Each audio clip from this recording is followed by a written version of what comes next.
Moin Freunde und herzlich willkommen zum Vlog von Merida. Wir sind jetzt schon im Hostel und es ist einfach übel schön. Viel Spaß mit dem Video.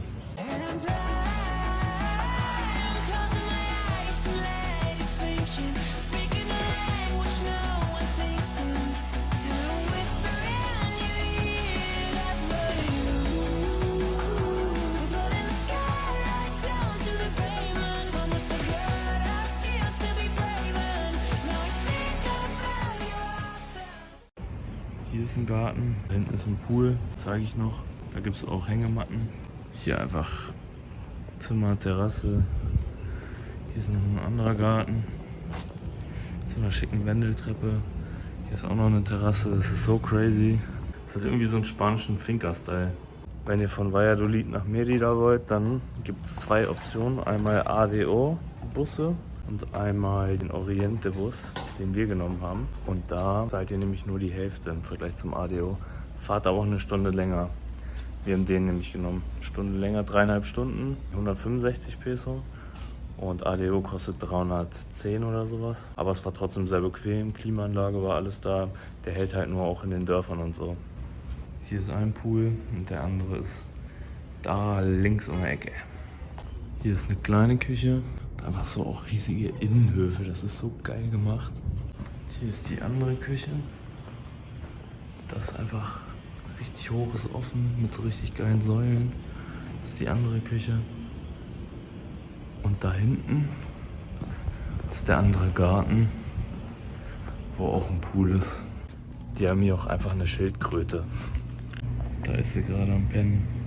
Da ist der größere Pool. Mir gefällt es richtig, dass hier so grün ist. Wir gehen jetzt kurz was essen. Tacos natürlich. Und danach mache ich so ein Nickerchen. Wieder so unruhig geschlafen. Heute um 7:30 Uhr den Roller abgegeben. Reicht's.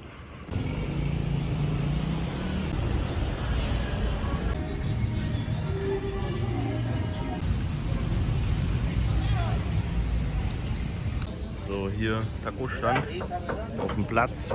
Guten Appetit.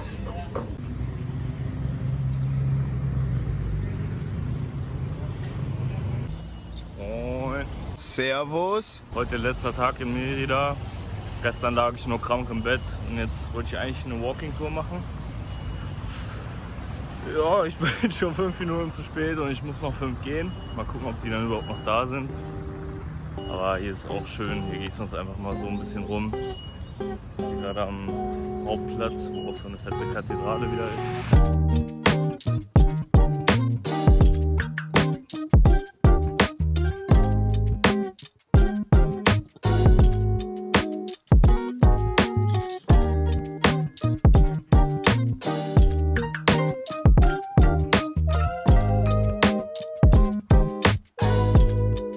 Ich habe es gerade noch geschafft.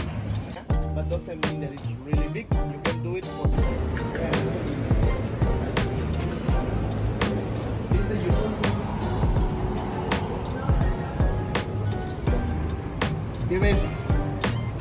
Heute Abend gibt es so ein Ballgame, was ich schon erzählt hatte, was von Chichen Itza gespielt wurde. Und die spielen das mit einem Feuerball. So ein Feuerball, Junge! One of the favorite decoration for the Mayan population. They said sometimes that Iztac represents the south, the east, and the west. You know, the cardinal points. Okay. Una piedra maya. Okay. Hier war einfach eine richtig fette 300×300 Pyramide von den Maya-Leuten, Alter. Dann dachte sich der spanische Gouverneur, Zünden und rennen. will ich nicht, das erinnert die an Maya-Kultur. Mach ich hier einfach mal weg. Und der ist einfach komplett zerstört und man hat hier halt noch so ein paar Steine, die verarbeitet wurden in den Gebäuden hier. Und hier ist halt ganz viel so europäische Kultur, arabische und spanische halt so, Kolonialstil und so. Sehr wild. Es gab so ein paar reiche Familien, die mit der Agave richtig Cash gemacht haben und die haben es gefeiert, nach Europa zu fahren.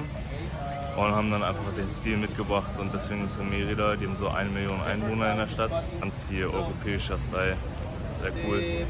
Das erste Hotel in Merida. every time you are in this kind of houses and you see this kind of floors, at least it's talking to you 80 years. Okay, it was built. In diesem Hotel sogar Fidel Castro gewohnt, Digga. Was? Hier sind doch überall so Bilder von europäischen Städten. Das ist in den Niederlanden. Also bisher kann ich die Stadt nur empfehlen. Es ist echt sehr witzig, wie so diese ganzen verschiedenen Einflüsse so nebeneinander existieren. So Maya-Kultur, Kolonialismus, arabische, europäische Einflüsse, alles gibt's. Alles, was man so macht. I remember I was in Tuxtla Gutierrez. It's one of the best ways for to enjoy a city.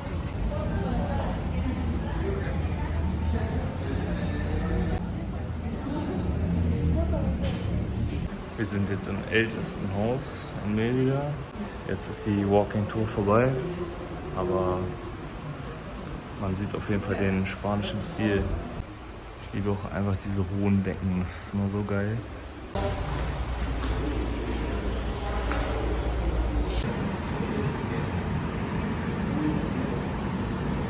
Das ist einfach die perfekte Spiegelung.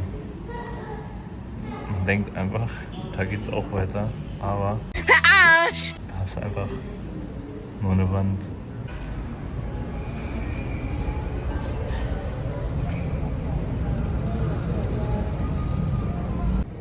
Da ist einfach nur eine Bank hinten drin.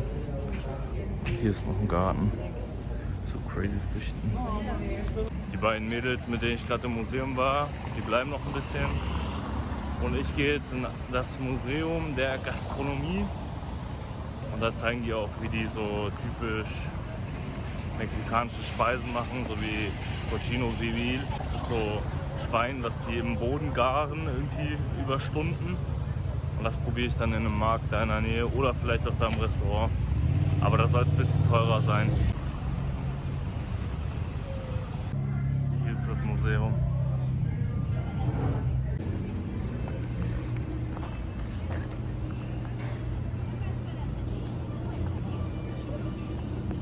Und da unten drin ist das Schwein, das ist gerade gart. Und ja, das haben die vor mir gerade erzählt. Aber die Demonstration davon ist erst um 3 und wir haben es erst 1. Also ich werde nicht warten wahrscheinlich.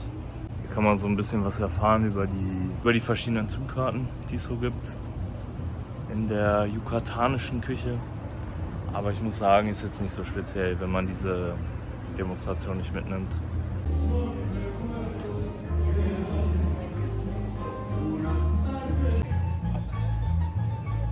Ich habe mir gerade ein Buch gekauft. Spanisch. Das Ego ist der Feind. Da sind einfach so Tortillas drin. Und damit isst man das. Auch ein Tipp in Mexiko. Immer einmal so ganz leicht den kleinen Finger reindippen in so eine Soße. So ein ganz bisschen auf die Zunge und dann merkt ihr, ob es scharf ist oder nicht. Weil die Soße hier, wenn ich mir die raufknalle, dann schmecke ich gar nichts mehr. Also ich muss sagen, für den Preis war das schon eine echte Portion. Kann man sich auch zu zweit teilen. Vor allem, wenn man noch Nachos und so einen Dip noch dazu bekommt. Ich muss aber sagen, es hat nicht so krass geschmeckt. Also es war vom Geschmack gut, aber das Schwein war ein bisschen trocken. Dips waren super. Ich würde dem Ganzen 6,5 von 10 geben. Ich glaube, da gibt es andere, die echt besser sind. Zum Beispiel auch da, wo wir in Valladolid waren, bei diesem kleinen Stand. Das war viel besser. So, ich schnapp mir jetzt hier so ein Fahrrad und dann fahre ich mal zu so einem geilen Monument, was mir der Tourguide empfohlen hat. Bis gleich. Also ich bin selten auf einer beschisseneren Straße gefahren. Das ist ja so anstrengend mit einem Gang. Oh ja, hier stehen schöne Häuser. Schön im europäischen Style. Die Straße hier soll der Champs-Élysées nachempfunden sein. Mal gucken, was sie so kann.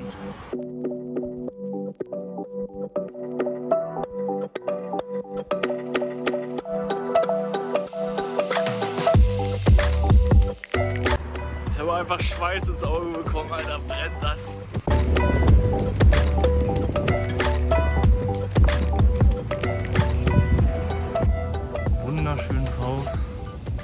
Ist sogar ein Museum, aber kostet leider 120 Peso Eintritt. Das sind so 7 Euro. Mutti, hast 5 Euro oder so? Ich habe kein Geld. Brauch Geld! Aber bei 32 Grad ist Fahrradfahren noch echt nicht so angenehm. Habe ich früher im Sommer öfter gemacht. Mal hier 50 Minuten mit dem Fahrrad in ein anderes Dorf geknallt. Und so ein Haus ist einfach eine Bank. Digga. Hä? Bei dem Museum gerade war ja hinten auch eine Bank drin. Die haben hier so geile Häuser. Da auch ist die Universität drin bei dem Gebäude. Oder nicht die, aber stand auch Universidad Modelo. Krass. So, hier sind wir jetzt bei so einem Wahrzeichen. Das ist einfach ein Kreisel. Aber das symbolisiert auf jeden Fall die Maya-Kultur hier. Das ist einfach 4 Meter hoch. Ich glaube, er meinte 14 Meter Radius oder so. Das ist auf jeden Fall sehr cool. Muss man jetzt nicht den ganzen Tag hier verbringen, aber mal zu sehen ist schon interessant. Hier sind so ein bisschen die verschiedenen Provinzen mit ihren Zeichen. Und das repräsentiert hier alles so die mexikanische und Maya-Kultur. Crazy. Geil, die haben da sogar eine Sportanlage, Alter. Nice. So, Freunde, jetzt geht's zum Maya Game. Ich will ein paar brennende Bälle sehen.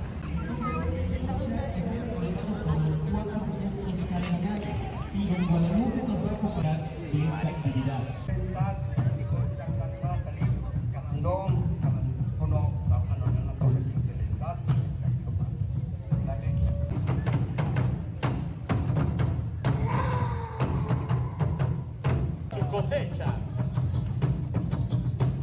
antes del juego de pelota Ich glaube, die haben mal höher gespielt. Wir schaffen das. de Chichén Itzá para lograr el triunfo. Un equipo tiene que sumar 8 rayas a favor.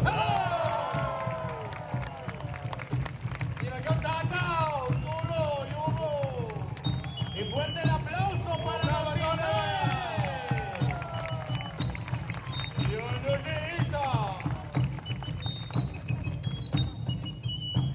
Man zockt da Scheiben. Pock da Pock, Alter. Etwas Kleines, Schnelles. Oh doch, das kann was. Kann das hier? Das war besser. Ja? Ich bin voller Eisen. Ist ja geisterkrank. Guten.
Nee, ne?